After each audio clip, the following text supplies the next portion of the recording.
noite. Hoje teremos o Clínica na Pandemia 5, que tem tido muito sucesso e que tem trazido uma oportunidade para nós conversarmos sobre todas as questões emergentes nesse período de pandemia, principalmente temas relacionados à clínica. E hoje nós temos duas queridas convidadas, que é a Cláudia Gadotti, Cláudia Morelli Gadotti, psicóloga clínica pela PUC São Paulo, membro analista da SBPA e AAP, mestre pela Pacifica Graduate Institute, Califórnia, Estados Unidos. E Vera Colson Valente, psicóloga, membro da SBPA e da EAP, professora de História. As nossas queridas convidadas vão debater, né, e trazer para nós o tema Brasil, ódio e intolerância em tempos de pandemia em um país miscigenado. A proposta do Clínica na Pandemia é estabelecer o diálogo. Então, primeiro nós vamos ouvir as nossas convidadas e depois abriremos para que a plateia, né, os participantes, possam trazer suas ideias, questões, para que nós possamos conversar sobre o tema. Com a palavra, Cláudia e Vera. Muito obrigada. Obrigada.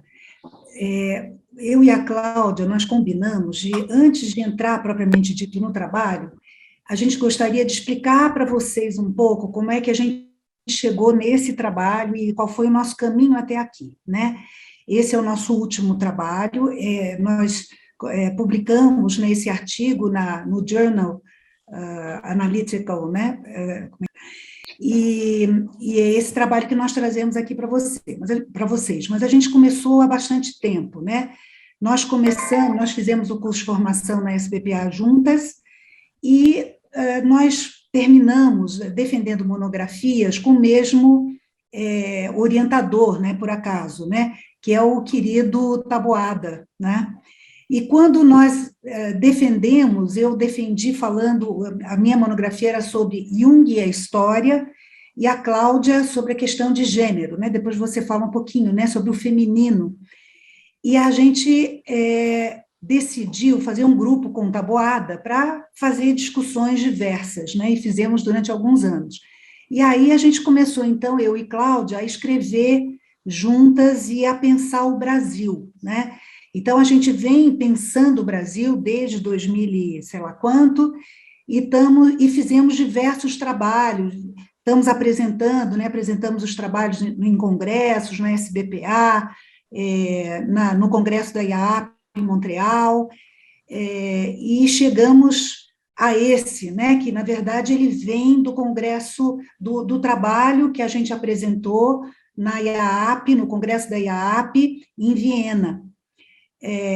E a partir, né, de dois trabalhos que eu tinha feito, e Cláudia, nós fizemos, cada uma, né, fez um trabalho diferente, e apresentamos no Congresso Latino-Americano em Bogotá, né? E é claro, né, quando a gente apresentou na IAAP, foi antes da pandemia, né? Então é claro que esse trabalho, depois agora no Journal, ele inclui, né, a questão da pandemia, e também algumas reflexões que a gente já vinha fazendo, né, e desde sempre, e que fizemos para apresentar na IAAP, lá no Congresso da IAAP, em Viena, né? Cláudia, quer falar alguma coisa aí? Eu acho que o mais importante, assim, esses trabalhos, eles foram amadurecendo e um foi levando ao outro, né? O primeiro trabalho que a gente começou foi um trabalho em cima do Casagrande Senzala, do Gilberto Freire, onde a gente foi falando muito sobre os ecos da escravidão no Brasil, e toda a simbologia dessa escravidão também, né? Toda a simbologia esses símbolos aqui tão brasileiros, né? E a gente poder entender e interpretar melhor esses símbolos brasileiros e as nossas raízes. Isso foi tendo desdobramento até chegar nesse daqui, como a Vera falou, que eu acho que ele é um pouco mais ligado às patologias no Brasil, né? Não que lá atrás a gente já não falasse disso, mas acho que aqui o foco maior foi esse, assim, e principalmente focado nesse momento atual. Acho que a gente amadureceu de uma coisa mais das raízes a gente passou por talvez um momento, um trabalho que foi o trabalho que a gente apresentou no Moitará, que talvez tivesse mais a ver com uma questão da história do Brasil e das suas dinâmicas, para chegar nesse daqui, que eu acho que é um trabalho que fala das patologias dessa política atual, né, da questão da exclusão, que é uma grande patologia também, né. Eu acho que é importante falar isso, que é um trabalho que tenta entender os símbolos brasileiros e suas patologias. Acho que é isso, né, Vera? A gente tenta, portanto, né, pensar a alma brasileira, né? E é claro, eu acho que nesse processo todo, né, Cláudia, a gente estudou também Hillman, né? Nós nos aproximamos muito da psicologia arquetípica, não é? E eu acho que ela está presente também no nosso trabalho, não é? Sim, muito. Não é isso? Até nessa ideia mesmo das patologias, da alma, de que a psicologia, né, estuda a alma, não é? E o que é pensar uma alma vivenciada e produzida, né, vamos até falar assim também, coletivamente por nós, né, pela população brasileira, né, enfim. E também uma alma, que alma brasileira é essa, pautada em cima desses complexos culturais específicos, né? A gente está falando de um complexo cultural brasileiro aqui, né? Então, como é que é essa conversa da nossa alma com os nossos complexos, né? Uhum. E, no fim, nós vamos ler, como fizemos, né, em outros momentos, nós vamos ler esse artigo, não é? E, no final, vamos passar um pequeno filme, que nós usamos esse filme e achamos que ficou bom, né, Cláudia, que ajudou a ilustrar o que a gente estava querendo falar. A gente usou isso lá no congresso da IAAP, né, em Viena, e nós resolvemos trazer, e no final da nossa apresentação, também passar esse pequeno filme, tá? Isso. Não é isso, Cláudia? Mais alguma coisa? É isso. É só que, assim, só queria eu particularmente, acho que a gente queria pedir desculpas, nós vamos ler mesmo o trabalho, né, Vera? Porque é um artigo, e por ser um artigo a gente achou que perderia muito se a gente só conversasse com vocês. Acho que tem questões aqui que valem a pena a gente contar para vocês, né? Pode começar, então, né, Vera? Acho que, vamos lá? Vamos lá.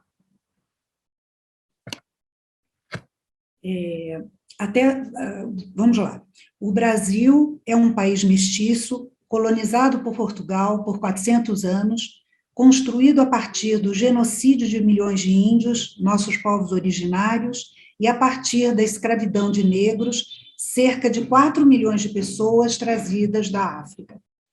Apesar de toda a dor, violência e opressão, uma sociedade mestiça foi construída. Mestiça a partir da mistura de sangue, mas principalmente com uma cultura única e rica que soube juntar as diversas matrizes culturais. Temos povos indígenas vivendo sob suas antigas tradições, religiões vivas de matriz africana, um cristianismo pouco dogmático, um politeísmo cotidiano. Gostamos de dizer que a alma brasileira é mestiça. No entanto, vivemos em um país que tem uma das maiores taxas de desigualdade do mundo, em que o poder político e econômico se encontra nas mãos de uma elite que se vê branca. O povo brasileiro vive um imenso paradoxo. Por um lado, a mistura de sangue e de cultura que une seu povo.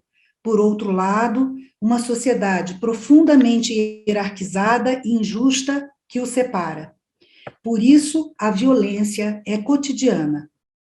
Raramente estamos em guerra com outros povos, mas vivemos em permanente guerra contra parte de nós mesmos. A manutenção da ordem que junta e separa, cobra seu preço. Hoje vivemos um drama particular que está afetando diretamente a forma como estamos lidando com a pandemia de Covid-19. Foi eleito em 2018 um governo de extrema-direita. Já tivemos outros governos autoritários e antidemocráticos, mas pela primeira vez um governo assim foi eleito, mesmo que não pela maioria dos eleitores. Regimes semelhantes têm ganhado apoio em vários países do mundo, apoiando também ideias nacionalistas. Mas no Brasil, essa vertente autoritária de direita se aliou para ganhar o apoio da elite brasileira a um liberalismo econômico radical que não responde às demandas urgentes das populações excluídas. O ódio, a intolerância, o racismo, a misoginia, a mentira se espalham e criam insegurança e medo, pondo em risco não apenas nossa cultura rica e miscigenada, mas também a saúde de nosso povo. Infelizmente, brasileiros experimentaram um aumento significativo no número de mortes, enquanto o presidente Jair Bolsonaro insistia em negar a realidade da pandemia. Tentaremos entender a eleição de Jair Bolsonaro como sintoma do patologizar da alma brasileira. Então, para ampliar um pouco essa compreensão do que a Vera falou, né, de que vamos tentar entender essa patologização, a gente vai primeiro ampliar um pouco para uma questão mais ampla, né, entender um pouquinho como é que isso se dá no mundo de forma geral. Então, assim, a característica principal dessa dinâmica mais global, né, é a globalização, cuja palavra de ordem é multiplicidade. Como muito já se discutiu, vivemos uma epidemia de possibilidades novas e hoje o desafio que se apresenta é conviver com toda essa diversidade. Como lidar com a liberdade da multiplicidade que a cultura contemporânea nos apresenta? O que fazer com todas essas experiências que devem, de alguma forma, caber no nosso cotidiano? Como incluir essas infinitas e genuínas possibilidades sem, no entanto, nos empapuçarmos e, assim como no processo de indigestão, acabarmos expelindo o que não nos caiu bem? O mundo contemporâneo, como sabemos, faz um convite explícito ao convívio com as diferenças. Políticas de inclusão proliferam na educação, no mundo corporativo, nas artes, na sexualidade e na política. Nas mais amplas esferas, vemos e vivemos a luta de milhares de pessoas pela inclusão e tolerância. No entanto, e infelizmente, ainda não podemos falar em uma sociedade que inclui, mas sim em uma parte que luta pela inclusão e outra que vem se posicionando contra essa diversidade. O que, na verdade, presenciamos no nosso cotidiano é um cenário de conflitos onde forças opostas se confrontam, pois assim como a sociedade expõe a todo momento um arsenal de novas possibilidades, apresenta, ao mesmo tempo, uma dinâmica cada vez mais excludente e narcisista. O outro, diferente de mim, nunca esteve tão múltiplo, ao mesmo tempo que a resistência a incluí-lo como parte de nossa existência cresce de forma vertiginosa, carregada de uma pesada carga de agressividade. No mesmo sentido, a tolerância a novas ideias aumenta, mas, por exemplo, a imigração de pessoas entre países nunca foi tão difícil. Nunca tivemos tantos muros. E todos esses embates acontecem dentro de uma dinâmica narcisista, que se tornou a principal patologia do momento. Afinal, em uma sociedade de rápido consumo e descarte compulsivo, o exercício do marketing pessoal torna-se extremamente necessário. O pavor da invisibilidade no mundo controlado pelas mídias sociais faz com que, para muitos, o maior investimento deva ser na sua própria imagem, tornando-os réplicas modernas de Narciso da mítica grega, que nada vê além de si mesmo. Em uma sociedade miscigenada, como é o Brasil, o temor de cairmos no caldeirão de cores e origens que formam a nossa identidade nacional e confundirmos essa multiplicidade com invisibilidade é muito grande. Vivemos há séculos uma globalização que, como já dissemos, é a nossa riqueza. Porém, também vivemos a idealização da cultura europeia, que é vista por muitos como superior, o que faz com que nos transformemos em narcisos, buscando o tempo todo uma autoapreciação, criando ecos ao nosso redor. O desafio que se apresenta no Brasil hoje, para os que não concordam com a solução de extrema-direita, é o de estabelecer uma dinâmica inclusiva em uma sociedade narcisista, cuja própria essência é a exclusão. Como aceitar a inclusão, de fato, do outro em nós, quando se tem uma história secular que nos leva a não conseguir sequer olhar o outro, que aqui no Brasil é simbolizado pelo negro, indígena e pobre? Para obtermos essa resposta e compreender nossa alma brasileira, sua beleza e suas patologias, temos, portanto, de nos inclinar com a mesma perspectiva que temos quando recebemos pacientes em nossos consultórios e tentamos entender as queixas, choros e emoções que eles nos trazem.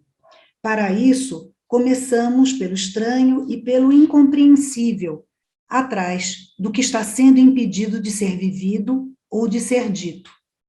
No dia a dia dos nossos consultórios, sabemos que o sofrimento da alma aparece nos sintomas que clamam por mudanças. E sabemos também que não adianta meramente reprimi-los. A dor aparecerá em outro lugar. A cura só virá com a criação e a imaginação de novas ideias, jamais pelo silêncio e repressão. Com a alma coletiva é a mesma coisa. Temos que dar voz aos excluídos da história, aos pequenos, oprimidos, calados, aos que não têm poder. Sair da explicação fácil e superficial para entrarmos nas trevas. Só assim poderemos tentar entender a chegada ao poder da extrema-direita no Brasil, mesmo defendendo e acirrando uma política de exclusão que se mostrou ainda mais destrutiva durante o período da pandemia. O Brasil vive uma profunda crise econômica, política e social. O otimismo de alguns anos atrás acabou e até a construção recente de uma democracia que começou com a luta contra a ditadura militar de direita em 1985 está ameaçada. A pobreza aumenta e o fosso entre ricos e pobres no Brasil não para de crescer, pois, como sempre, qualquer crise econômica atinge mais os pobres. Isso vem acontecendo especialmente agora em relação à pandemia. A desigualdade social, nosso sintoma mais evidente de nossas patologias da alma, não para de aumentar, excluindo uma parte da população de qualquer direito. Os acontecimentos dos últimos anos fizeram vir à tona uma direita raivosa, que sem constrangimento ou vergonha, grita o que antes era escondido, mostrando a intolerância e o racismo que sempre marcaram a nossa história. Fica claro o incômodo para muitos brasileiros com a pequena ascensão social de uma imensa parcela da nossa sociedade negra, pobre, favelada, indígena, periférica, ameaçando a manutenção de privilégios seculares de uma parte da população. O narcisismo brasileiro, ao ser desestabilizado por essa ascensão, favoreceu o fortalecimento de ideias rígidas, preconcebidas, repetidas à exaustão, fruto da raiva, do medo, da prepotência, até do ódio. Tudo isso demonstra, mais uma vez, que a nossa vergonhosa desigualdade social não é fruto meramente do acaso ou da ignorância, mas fruto de políticas públicas ou privadas que refletiram durante séculos o olhar preconceituoso e intolerante dos poderosos do nosso país e de todos aqueles que não se identificam ou empatizam com a maioria pobre de nossa população. Essa dinâmica nos levou a sérias consequências, pois sabemos que é a população mais carente que mais sofre com a crise do coronavírus. A maioria das mortes está entre pessoas pobres, negras e indígenas. Vale a pena voltarmos ao momento histórico de nossa fundação e início de formação de nossa alma, quando navegantes portugueses chegaram à nossa terra e proclamaram sua conquista. Muito já se falou das ideias religiosas desses navegadores, do seu monoteísmo cristão e do desejo de conversão dos indígenas pelos jesuítas que vieram para cá, destruindo as culturas e identidades dos nossos povos originários. A imaginação monoteísta não queria se expandir e se transformar. O coração tinha que se manter anestesiado, mesmo tendo à frente as maravilhas recém-descobertas do novo mundo. Mas era também o início da Idade Moderna, quando o Deus do mercado passa a ser o Deus da civilização ocidental. E esse Deus dos mercados, como o antigo Deus dos cristãos, também exige conversão e fé, tem crenças e dogmas. Aí está a origem das patologias brasileiras.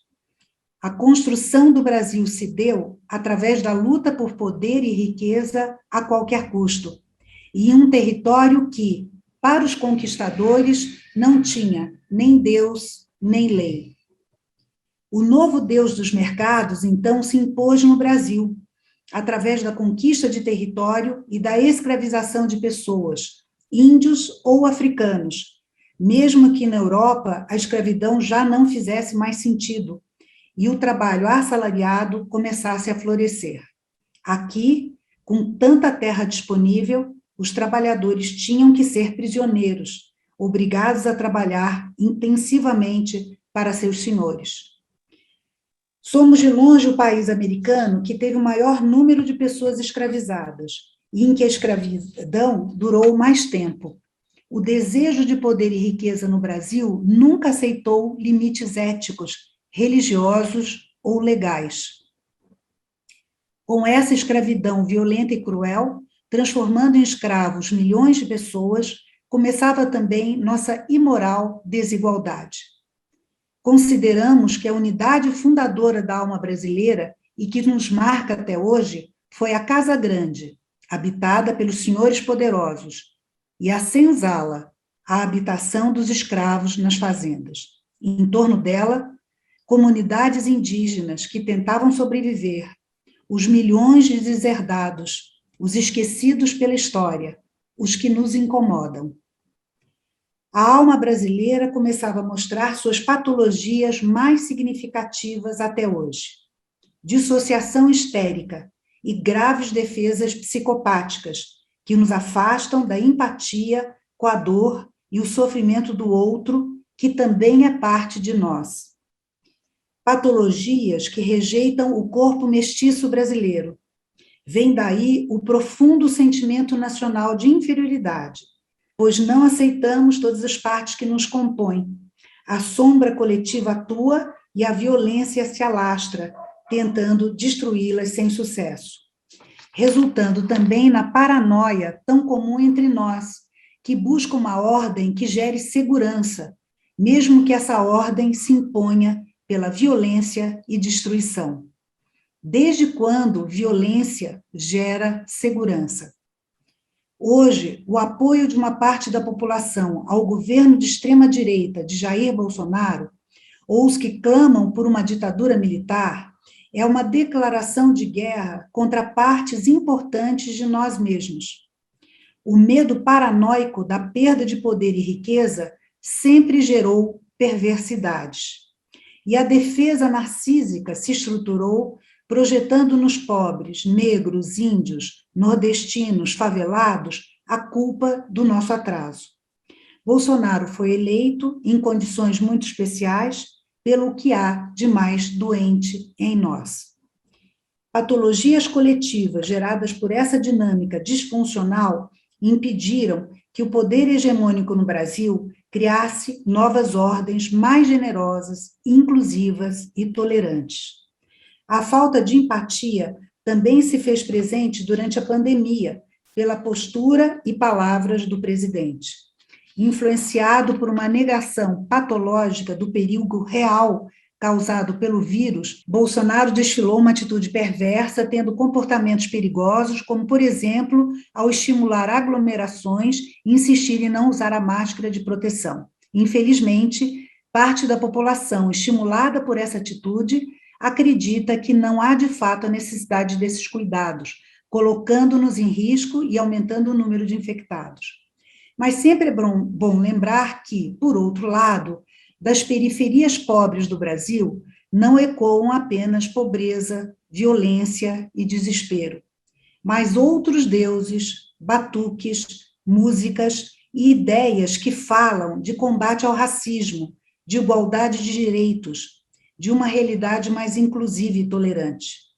Muitas dessas comunidades pobres organizaram sua própria rede de apoio à saúde da população durante a pandemia, cobrindo o vazio deixado pelo governo. Para que possamos elaborar coletivamente as patologias principais que sofremos, a dissociação histérica, a paranoia, por vezes delirante, o complexo de inferioridade, a defesa narcísica, a projeção no outro do mal, o que está reprimido em nós teria que vir à tona com força, mas teria também que encontrar disposição de mudança entre os que detêm riqueza e poder. Teremos que abrir as portas para os inferiores e periféricos e elaborar uma outra forma de viver, incluindo nossas imensas partes renegadas. Necessitamos disseminar uma política de inclusão na nossa realidade, que, em última instância, depende da difícil equação entre narcisismo e inclusão, duas tendências humanas. Ou, em outras palavras, como aqui entendemos, a relação entre duas imagens arquetípicas, Sofia como uma imagem de inclusão e Narciso como exclusão. Entendemos Sofia como uma imagem de inclusão baseada na ideia desenvolvida por Jung em seu livro Resposta a Jó. Sofia, o eterno feminino e a representação da sapiência alquímica, foi descrita por Jung como o Eros propriamente dito, relembrando que para Jung, Eros é relacionamento. A figura mítica de Sofia incorpora vários significados. A primeira característica atribuída é a sua divindade.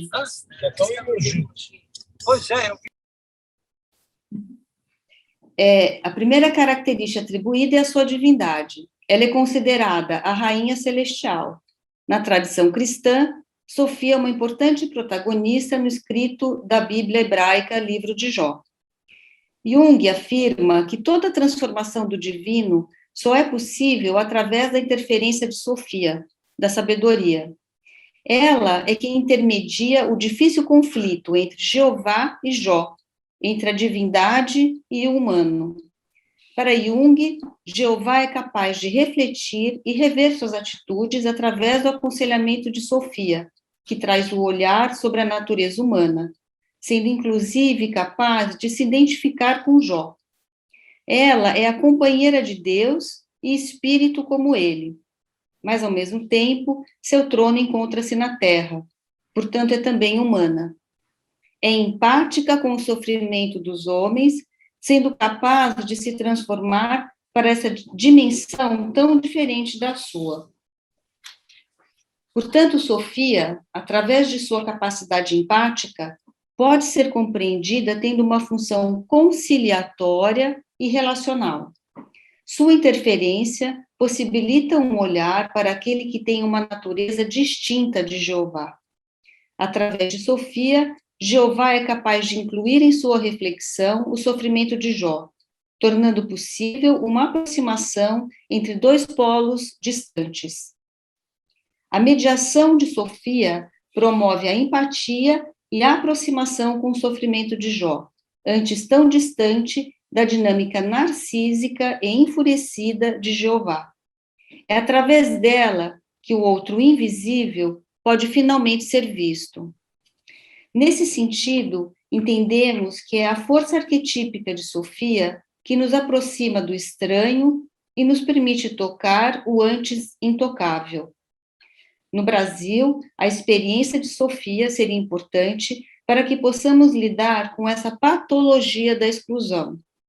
A experiência em Sofia nos tira desse lugar onipotente e narcísico, ao qual nos apegamos desesperadamente, com medo de confrontar o diferente e perder nossas certezas. Ela é como uma anfitriã que recebe diferentes convidados em sua moradia.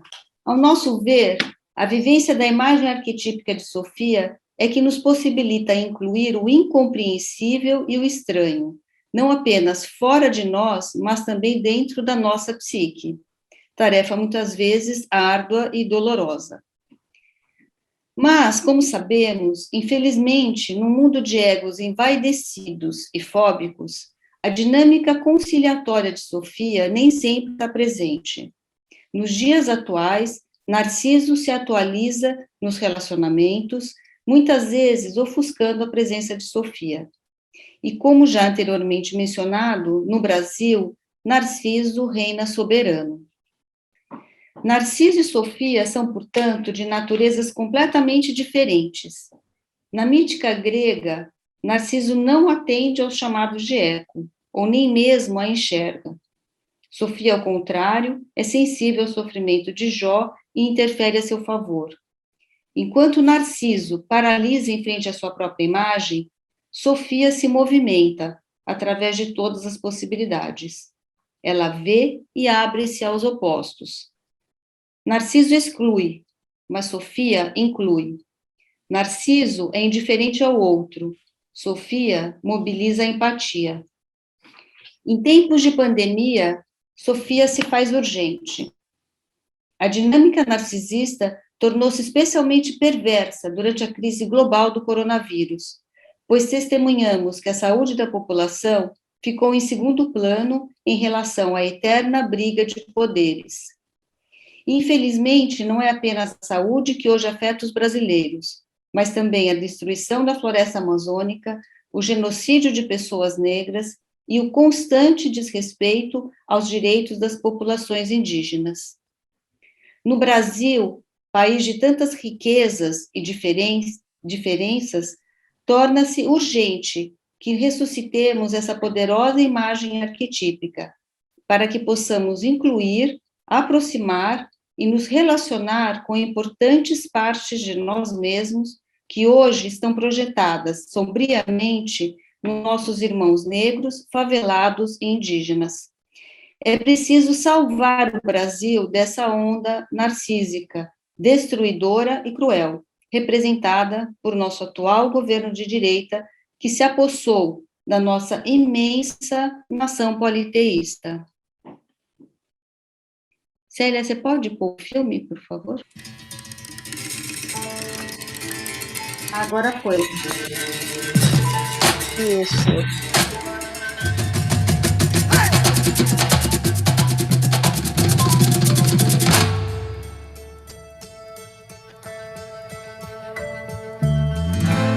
Aqui estamos na avenida, pelas ruas, pela vida, marchando com o cortejo que flui horizontalmente, manifestando o desejo de uma cidade includente. E uma nação cidadã, traduzido numa canção, numa sentença, num mantra, num grito, numa oração. Por todo jovem negro que é caçado pela polícia na periferia, por todo pobre criminalizado só por ser pobre, por pobrefobia. Por todo povo índio que é expulso da sua terra, por um ruralista, pela mulher que é vítima do impulso covarde e violento de um machista. Por todo irmão do Senegal, de Angola e lá do Congo aqui refugiado, pelo menor de idade sem escola a se formar no crime condenado. Por todo professor da rede pública, mal pago e maltratado pelo Estado, pelo mendigo roto em cada súplica, por todo casal gay discriminado.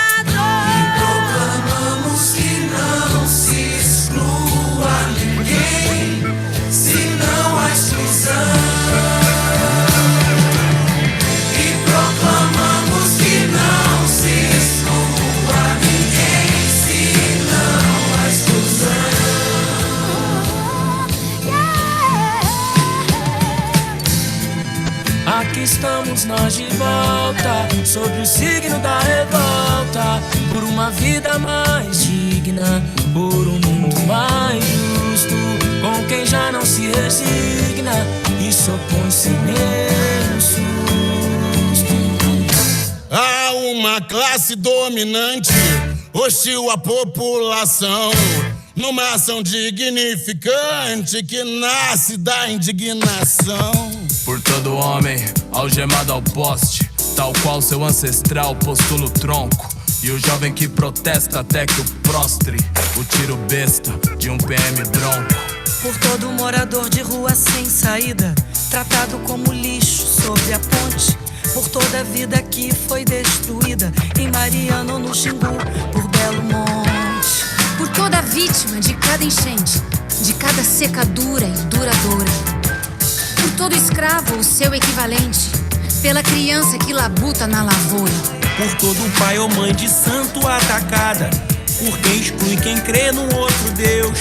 Por toda mãe guerreira abandonada, que cria sem o pai os filhos seus. E proclamamos que não se exclua ninguém, Ninguém, se não há exclusão. igualdade a todos, ok?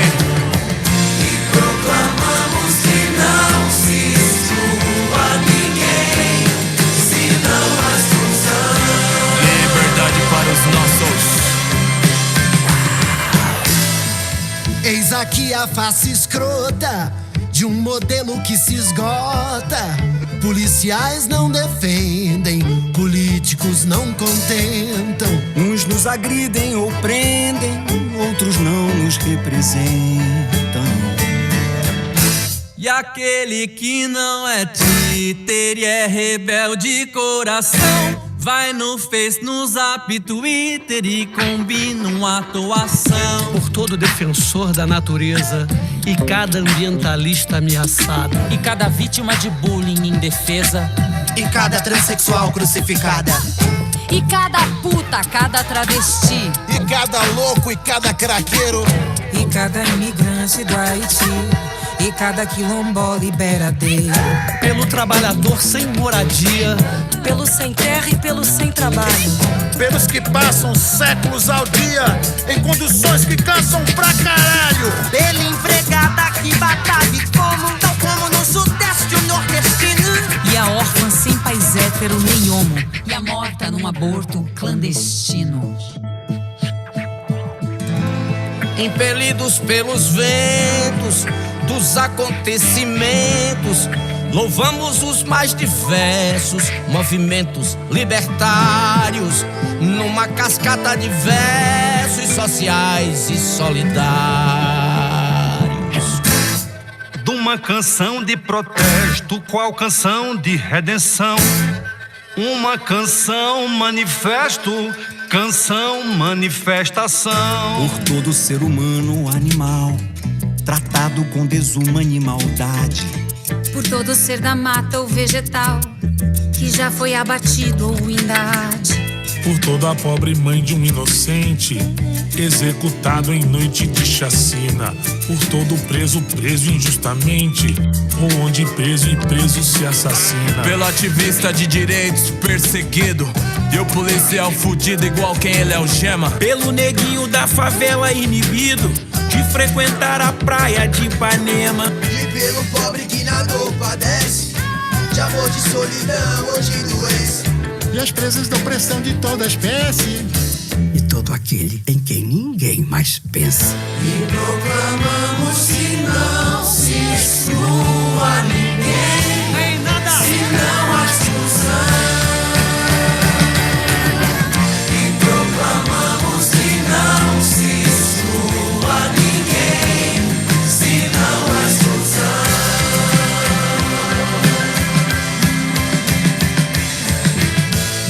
Dando a vida e a alma grande, um sentido que as expande. Cantamos em consonância com os que sofrem ofensa, violência, intolerância, racismo, indiferença. As Cláudias e Marielles, Rafaéis e Amarildos da imensa legião. de excluídos do Brasil, do sul ao norte da nação.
Olá, olha, ui,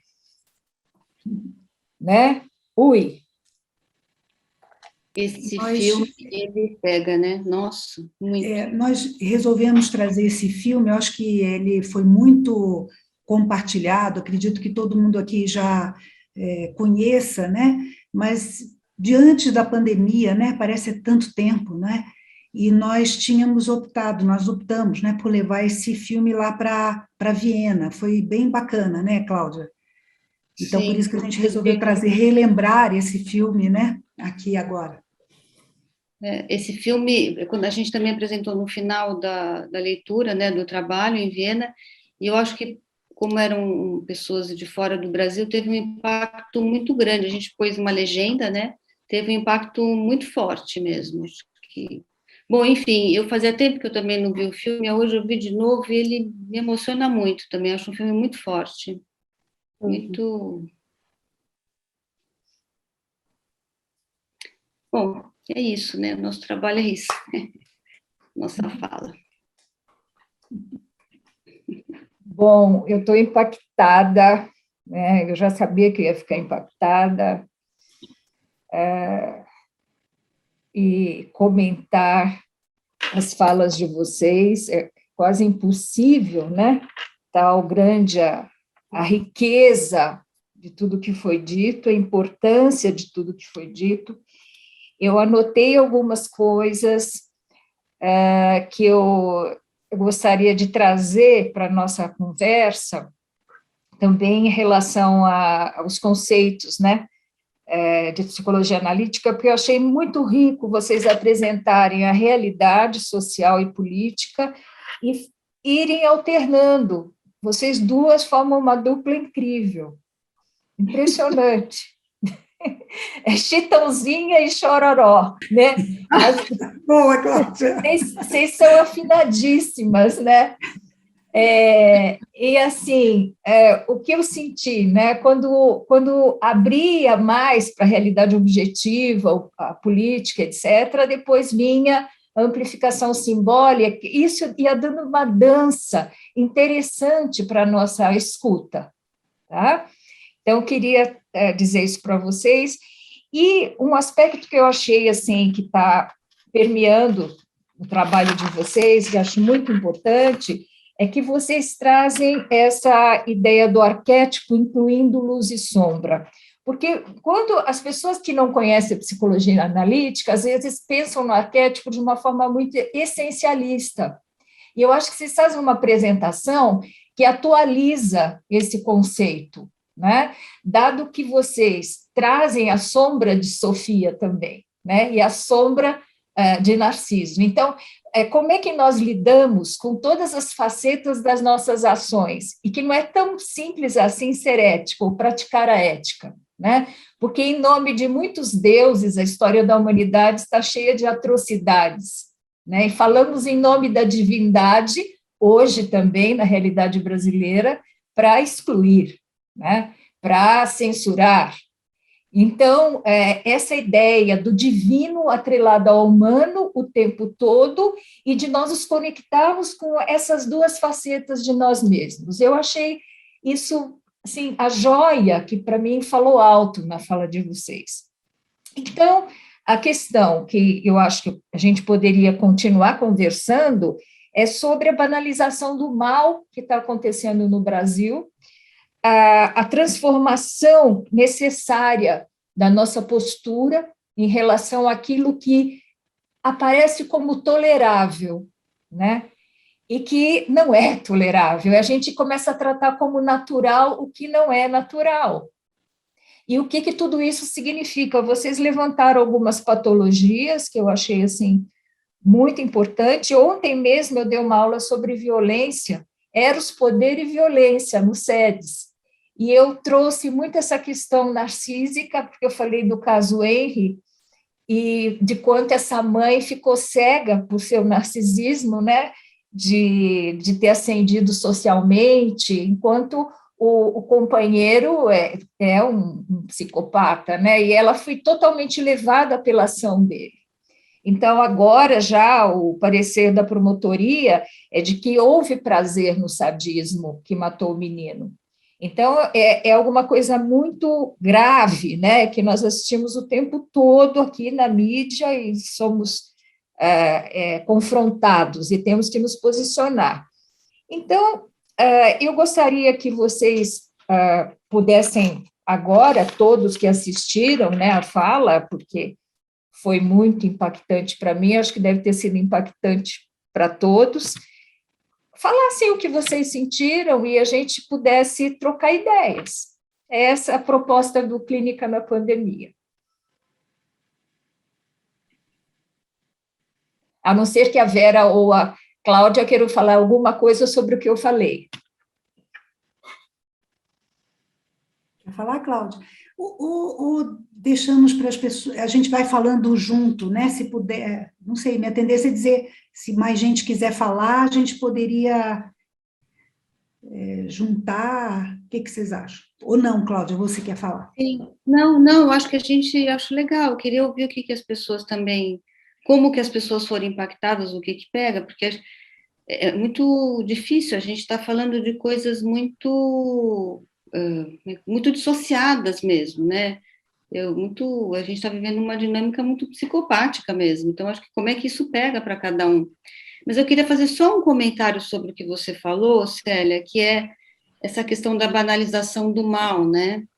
Porque eu acho que é muito interessante, assim, pensando a imagem de Sofia como a gente trouxe aqui, que é a imagem da inclusão, porque ela transita entre as polaridades, e ao transitar entre as polaridades, ela inclui, né?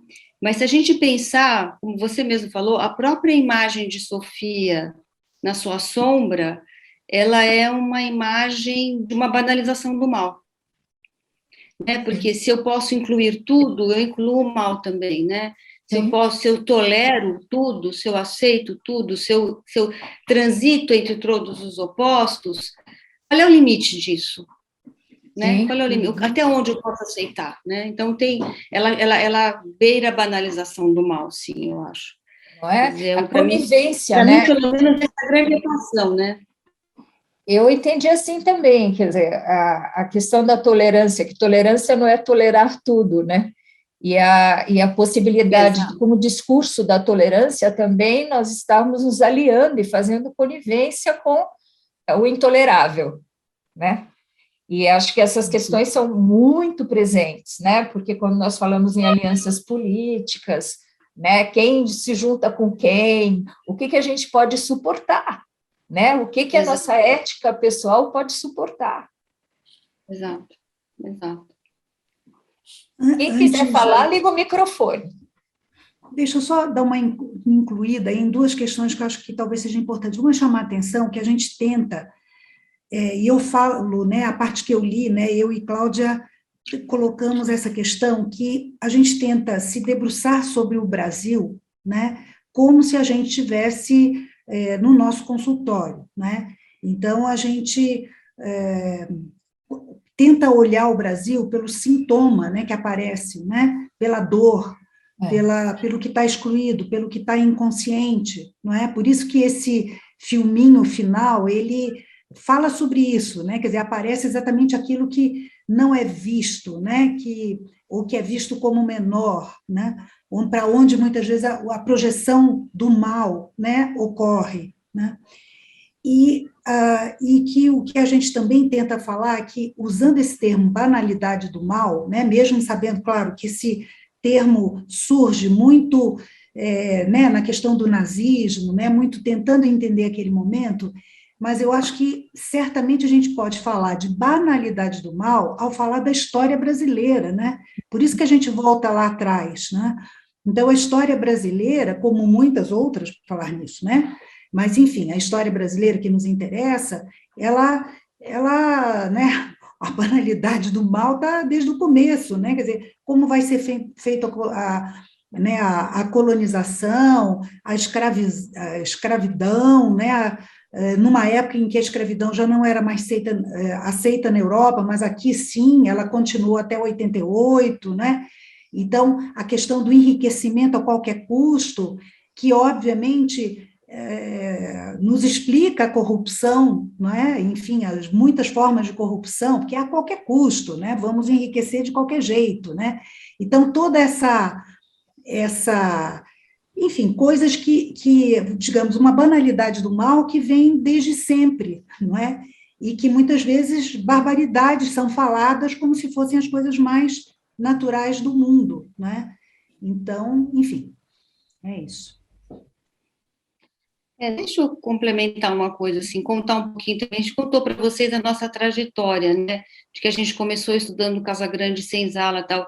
E eu e a Vera conversando, inclusive a Vera até, acho que apontou mais fortemente isso, o quanto que também no Casagrande Senzala, apesar de ser um livro lindíssimo, um livro que fala muito das riquezas da miscigenação, existe um pouco isso da banalização do mal, né, Vera? Existe um pouco essa coisa de, por falar da criatividade, que é uma coisa que a gente apontou muito no livro também, como símbolos criativos da miscigenação, mas, sem dúvida alguma, hora que você olha pela perspectiva da criatividade, da miscigenação, a gente banaliza todo o mal que estava por detrás desse abuso, dessa escravidão, abuso de poder mesmo, né?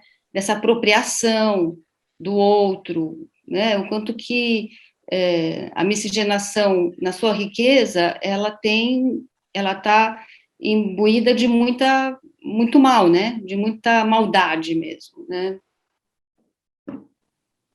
Sim. E até eu e a Vera, a gente optou em não mais olhar para isso, né? Não mais falar disso.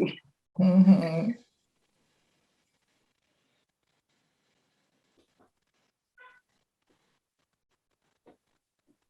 E aí, pessoal? Patrícia levantou a mão. Fala, Patrícia. Está me ouvindo? Sim. Sim. Tá.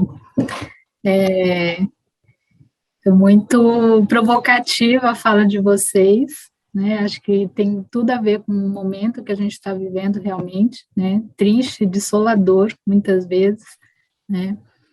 Mas eu gostaria de fazer uma reflexão com vocês, que é algo que eu venho pensando mais recentemente, eu queria ver o que vocês pensam sobre isso, que eu tenho visto não sei se seria uma dissociação, mas uma coisa muito difícil de discriminar ultimamente, que é o que é legal e o que é imoral, né?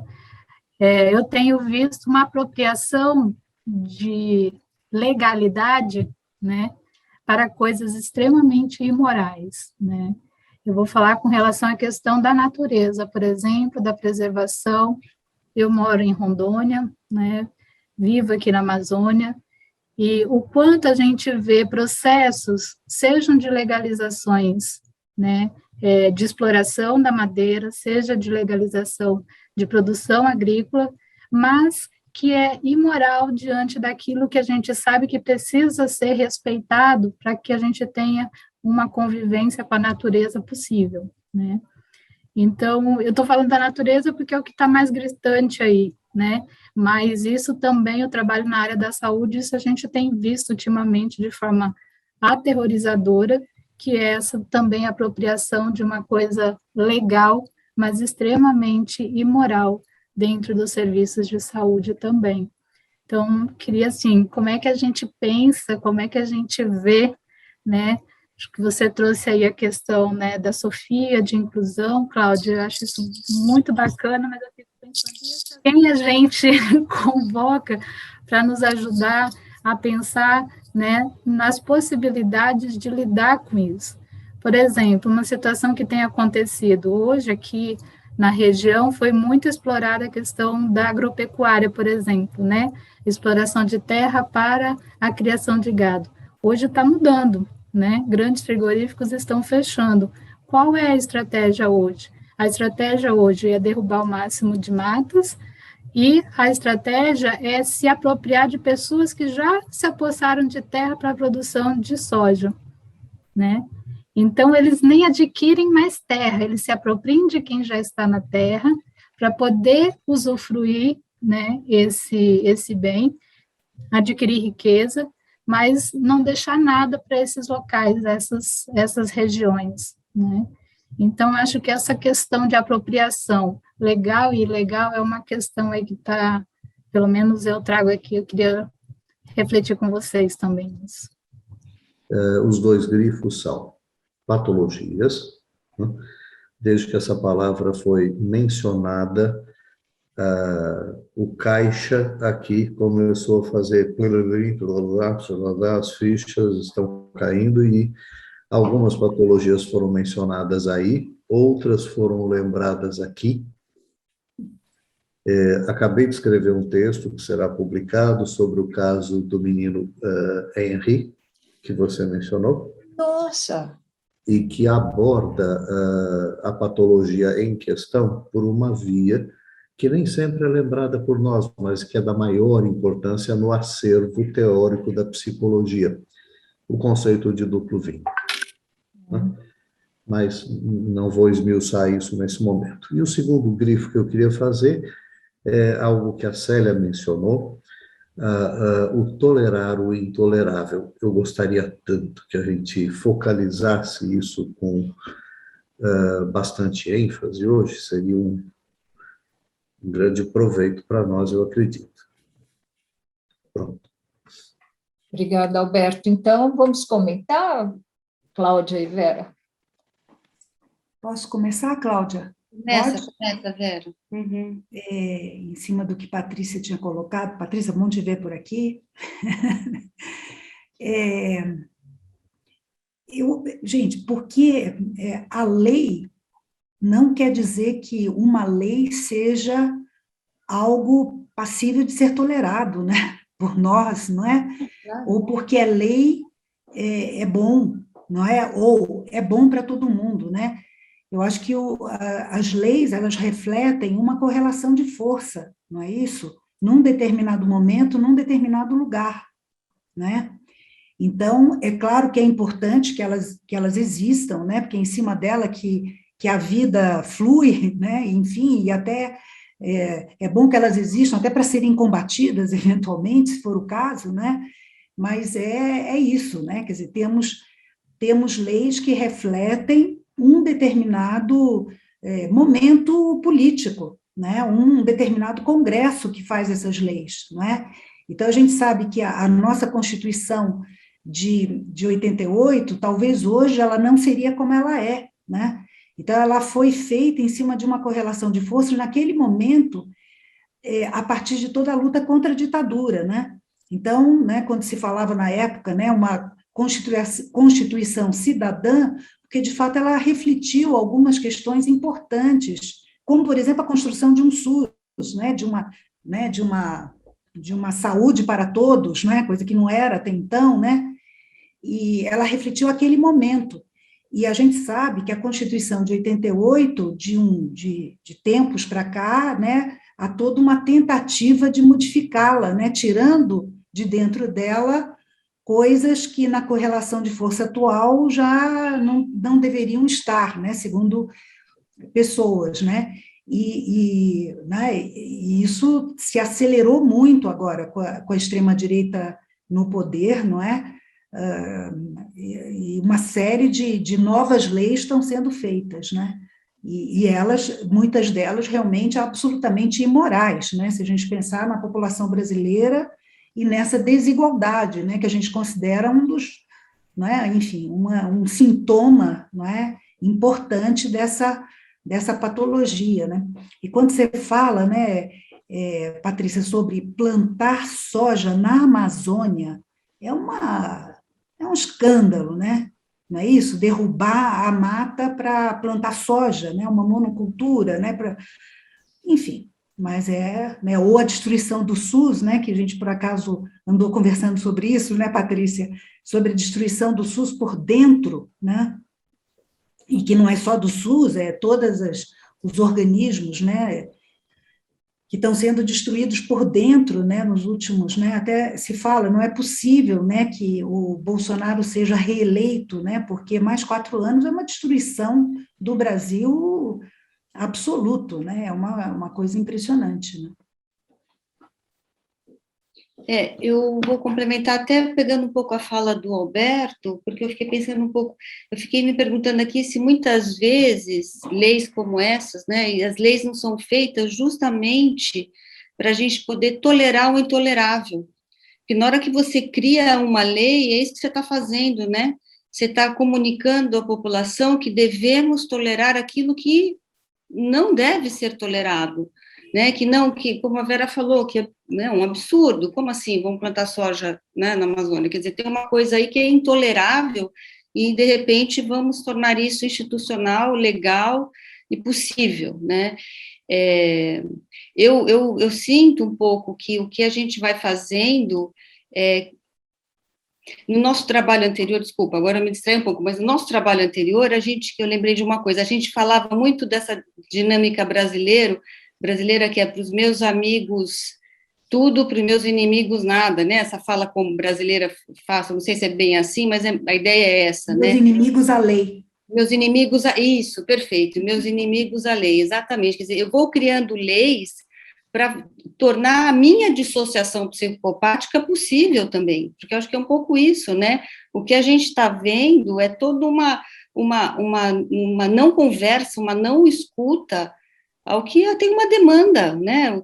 Talvez uma escuta para uma população mínima, para mim e para os meus amigos, né? E todo o resto da população virou inimigo, e uma não escuta a esses inimigos, que é todo o resto, né? Quer dizer, tem uma dissociação muito grande aí, então uma lei que favoreça essa dissociação, né? Acho que nesse sentido. Agora, essa história do tolerar o não intolerável, eu acho que é uma super questão, né? Até qual é o limite da tolerância? Qual é o limite deste olhar para o outro? Qual é o limite de Sofia, né? Como eu falei, a Sofia tem sua sombra, sim, que é, muitas vezes, a conivência, né?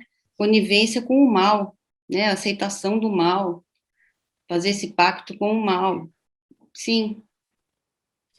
A Vera me ensinou isso, ficar em cima do muro, lembra que você falou isso para mim uma vez? É verdade, ficar em cima do muro, que é um pouco olhar para os dois lados e transitar entre esses opostos, né?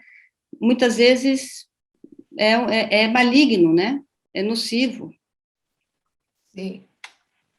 Vocês falaram... Eu diria, Célia, posso só completar uma coisinha?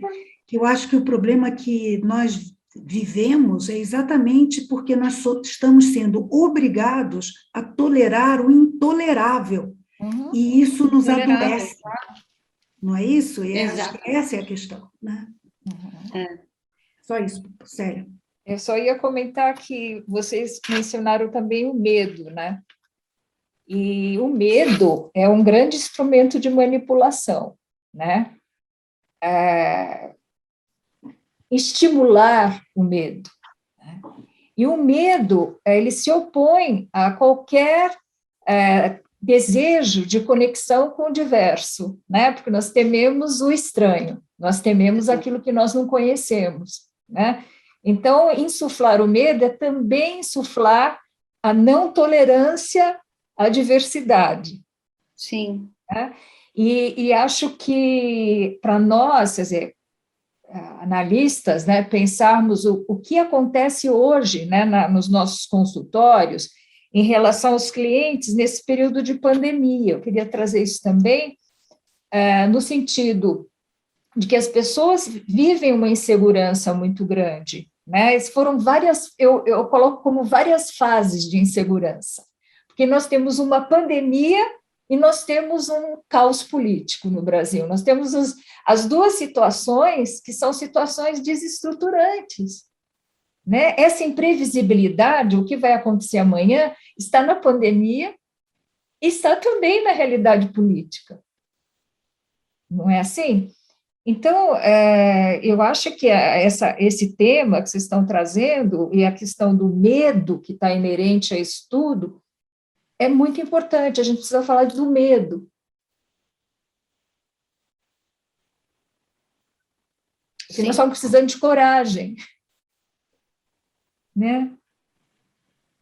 Sair da bolha narcísica. Então, como é que é sair da bolha narcísica? E eu acho, Célia, que quando a gente fala do medo, até a gente colocou a paranoia, não é, como uma das características né, atuado, né, muito, né, no Brasil, e eu acho que a gente, talvez uma das coisas para a gente pensar é que quando a gente fala de medo, e aí vou colocar mais amplamente, não só no momento absolutamente atual, tá, mas na formação do nosso Brasil, a gente vê, por exemplo, muitas vezes na Europa, nos Estados Unidos, quer dizer, o medo do estrangeiro, não é? Do estrangeiro que, entrando, pode, sei lá, acabar com o emprego, pode isso, pode aquilo, né? No Brasil, o medo não é do estrangeiro, a gente não tem, né, grandes migrações para que isso, né? Há uma paranoia de uma parte do Brasil, né? Então, o medo não é do estrangeiro, é do estrangeiro em nós, isso, né? No que não é conhecido, né? Em nós, que é estranho em nós, né?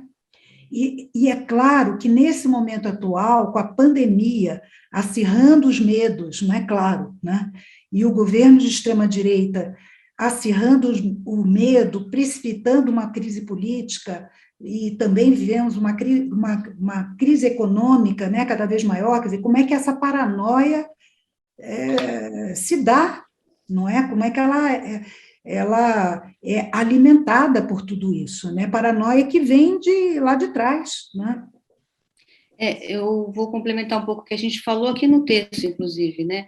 A nossa paranoia é projetada, a nossa sombra, na verdade, projetada neste outro, diferente de nós e que, de alguma forma, representa a nossa sombra, todo aquele nosso lado renegado, né, aquela coisa que a gente leu, quer dizer, a gente tem, sim, esse complexo de inferioridade, de que o mundo lá fora é sempre melhor que o nosso, e, de alguma forma, vem aí o meu vizinho pobre, nordestino, negro, que vem me lembrar que, de verdade, eu sou inferior ao povo europeu, então vem toda uma questão aí alimentada com uma sombra mal elaborada, né? Uma sombra não consciente, mal elaborada e projetada neste outro que é meu irmão, na verdade, né? Meu irmão é meu igual, né?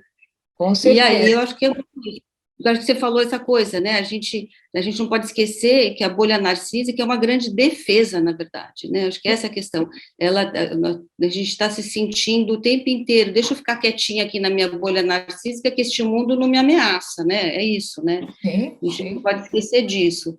E eu acho que o que aconteceu com esse governo atual é que, de alguma forma, tornou os fóbicos mais corajosos também, né? Tornou as pessoas que... Eu lembro quando, logo depois que o Bolsonaro foi eleito, um tempo depois, teve aquele texto maravilhoso da Eliane Brum, que ela falou que as pessoas saíram do armário, lembra desse texto, no Eu País, né?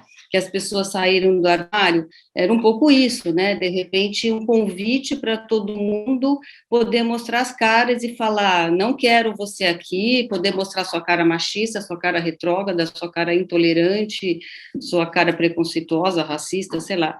Né? O armário estava cheio de coisa, né? E puderam realmente sair, eu acho que é um pouco isso, né? Então, agora, estou corajoso, né? Estou bem corajoso. Exato. E acho que essa questão da coragem, né, da gente pensar como a não coragem, né, a nossa não coragem de confronto com a sombra, né, porque quando a gente fala em identidade, até quando houve o lançamento do livro Família e Identidade, uma das falas que eu fiz, eu falei famílias e identidades, né, porque hoje a gente tem que se abrir para essa diversidade. Então, o que são as identidades brasileiras? Né? Então, nós excluímos o negro, nós estamos excluindo o negro que existe em nós, né? Ou o índio que existe em nós, né? Ou o excluído que existe em nós. E essas identidades brasileiras, eu acho que começam a falar de alguma forma, porque no extremo, né? No extremo da falta, no extremo da fome, no extremo da injustiça, essas identidades estão falando, embora haja toda uma ação, né, como foi dito por vocês, em nome da segurança, né, de se banir violentamente esse tipo também de manifestação.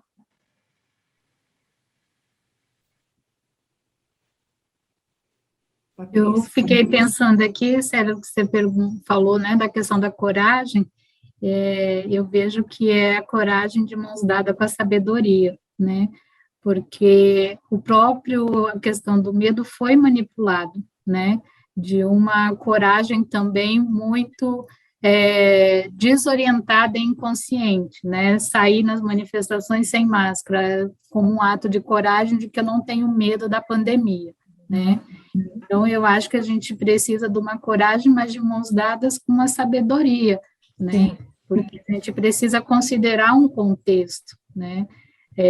Eu observei muito essa situação também da população que precisava ir trabalhar, né? Pegar uma condução do transporte público, e muitas vezes essas pessoas com máscara, tentando se cuidar, tentando no máximo que podiam manter todas, e as pessoas, né, donos de empresas desfilando sem máscara, sem nenhum comprometimento com as questões das recomendações sanitárias, né? Então, essa oposição da questão da coragem, né, também me chama atenção, porque a gente precisa ter também essa sabedoria dentro da coragem para que a gente consiga fazer isso também, né, com responsabilidade, tanto individual quanto coletiva. Isso ficou visível na vacinação também, né? O quanto das pessoas que foram e completaram esquema vacinal, das pessoas que não foram e não completaram ainda, né? O que isso implica, né? Nesse ato de coragem também de assumir uma responsabilidade, né? Não só individual, mas coletiva também, né? Muito bem.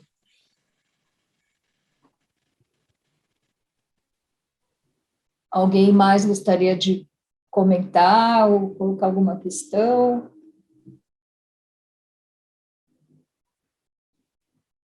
A previsão desse encontro era de 1h30. Nós estamos quase na 1h30. Mas se vocês tiverem perguntas e quiserem comentar mais alguma questão...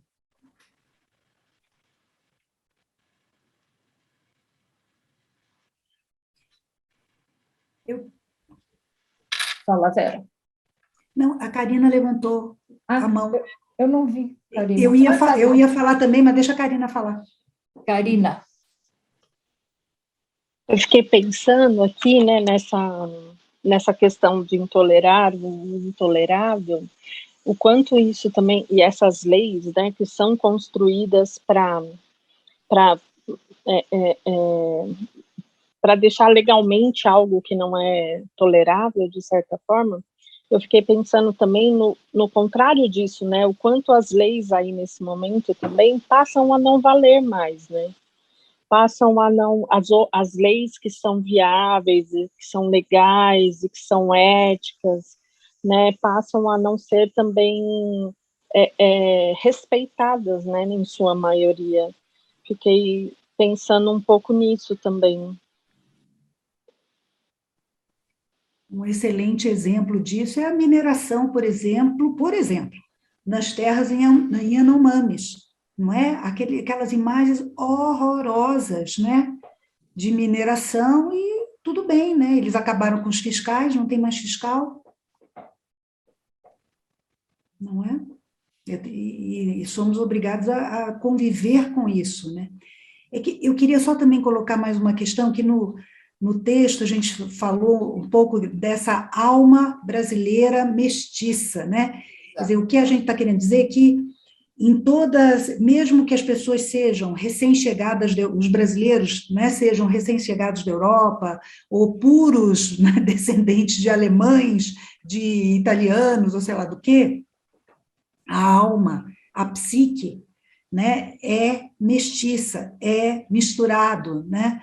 A brasilidade, né, é fruto de toda essa mistura, né? Então, não adianta, né, a pessoa, não, eu quero ser alemão, não, pode ser até geneticamente, né? Mas a alma não é, a psique não é, né? E é por aí que eu acho que é o nosso trabalho, né? Não só no contexto social, mas inclusive nos consultórios, né, com as pessoas que nos chegam, né? A gente ter essa consciência de que psique é essa que nos chega em sofrimento, né? É isso, a alma mestiça contra a eugenia, né, também, de que... claro. Então, como diz o Rama, a alma uma psique politeísta, ao contrário de uma psique monoteísta, né? Uhum. A psique monoteísta é uma psique que exclui, a politeísta inclui, né? A que deseja ser e nunca é, né? Não é isso? Exato. É que deseja ser mesmo não podendo ser, né? Exatamente. Muito bom, muito bom. Mais alguém gostaria de comentar? Senão, eu vou pedir para todo mundo ligar os microfones para nós aplaudirmos as palestrantes. Vamos lá?